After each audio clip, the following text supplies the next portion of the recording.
Rais wa Ufaransa Bwana Emmanuel Macron anasema kwamba Umoja wa Ulaya unapaswa kuwa tayari kukaa tena mezani na Rais wa Urusi Vladimir Putin kwa ajili ya mazungumzo. Rais huyo wa Ufaransa amesema umoja huo unapaswa kushiriki tena katika mazungumzo na Putin, huku diplomasia kuhusu mzozo wa Ukraine ikizidi kushika kasi.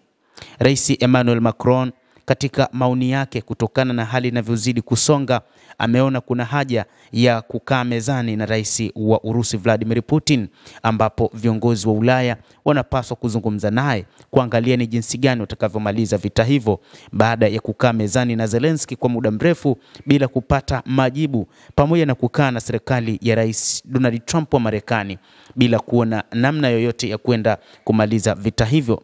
Hii ni katika namna ambayo EU inataka kushiriki katika kumaliza vita hivyo, kutokana na kwamba kasi ya Marekani ya kutaka kumaliza vita hivyo imekuwa ni kubwa, na hivyo Umoja wa Ulaya unakosa nafasi ya kuzungumza na kumaliza vita hivyo.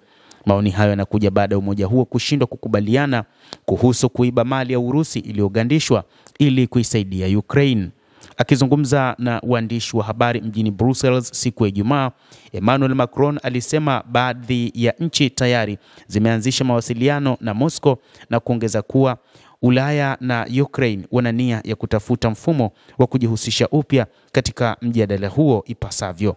Nadhani itakuwa muhimu tena kuzungumza na Rais Vladimir Putin, Macron alisema, akiongeza kuwa bila mfumo uliopangwa tunajadiliana kati yetu wakati Marekani wanaenda peke yao kuzungumza na Warusi. Hiyo si sawa. Lazima EU ikae mezani na Rais Putin kuzungumza namna bora ya kumaliza vita hivi vilivyodumu kwa miaka minne. Umoja wa Ulaya pamoja na NATO wamekuwa wakiona Urusi kama adui, na hata hili alizungumza Rais wa Urusi Vladimir Putin katika mkutano wake na waandishi wa habari siku ya Ijumaa, akisema watu wa Magharibi wamejitengenezea uadui dhidi ya Urusi, jambo ambalo halina mantiki. Urusi haina adui yoyote isipokuwa tu uadui unajengwa na watu wenyewe wa Magharibi, anasema Rais wa Urusi Vladimir Putin. Maoni ya Macron yanakuja baada ya viongozi wa Umoja wa Ulaya kushindwa kukubaliana kuhusu mpango tata wa kutumia euro bilioni 210 sawa na dola bilioni 246 katika mali ya Urusi iliyogandishwa kama sehemu ya mkopo wa fidia kwa ajili ya Ukraine, ambayo inakabiliwa na upungufu wa dola bilioni 160 katika kipindi cha miaka miwili ijayo. Mpango huo ulivunjika kwa kiasi kikubwa kutokana na upinzani kutoka kwa Ubelgiji, ambayo inashikilia wingi wa mali na imeonya juu ya uwezekano wa kuanguka kwa kisheria na kifedha. Badala yake, viongozi wa EU walikubali kuchangisha fedha katika masoko ya mitaji ili kuipatia Ukraine mkopo mnono wa miaka mingi. Hatua hiyo hata hivyo inasisitiza mpasuko ndani ya EU, huku mataifa kadhaa wanachama yalipopata kuondoka katika mkutano huo. Urusi imelaani mapendekezo ya nchi za Magharibi kutumia mali zake zilizogandishwa na kuziita wizi, na imeonya juu ya kulipiza kisasi kisheria. Mpatanishi mkuu wa Urusi Kirill Dmitriev alikaribisha kuporomoka kwa mpango huo, akisema ulimwengu mzima ulikutazama tu ukishindwa kuwadhulumu wengine wavunje sheria, lakini si kudhulumiwa kwa Urusi.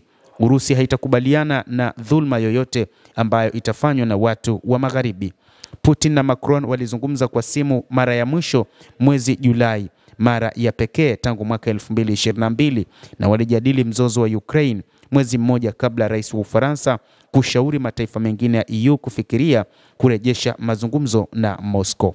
Urusi imeshutumu uvamizi wa kijeshi wa Umoja wa Ulaya, lakini kasema kimsingi iko tayari kwa mashirikiano.